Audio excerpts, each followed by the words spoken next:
আজকে বানাচ্ছি ফুলকপির পরোটা। নিয়ে নিচ্ছি ফুলকপি গ্রেট করে নিচ্ছি। ফুলকপি গ্রেট করা হয়ে গেছে।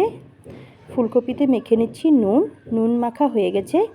নিয়ে নিচ্ছি আটা, দিয়ে দিচ্ছি নুন, দিয়ে দিচ্ছি ঘি, ভালো করে মেখে নিচ্ছি। আটা মাখা হয়ে গেছে। কেটে নিচ্ছি কাঁচা লঙ্কা, কেটে নিচ্ছি ধনেপাতা,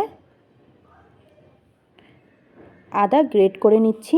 ফুলকপির থেকে জলটা চিপে ফেলে দিচ্ছি।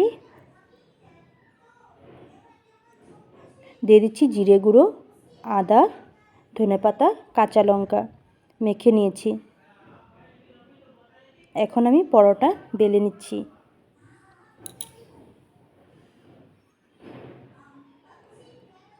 পরোটা বেলা হয়ে গেছে, ভেজে নিচ্ছি। ভাজা হয়ে গেছে, নামিয়ে নিচ্ছি। ফুলকপির পরোটা হয়ে গেছে।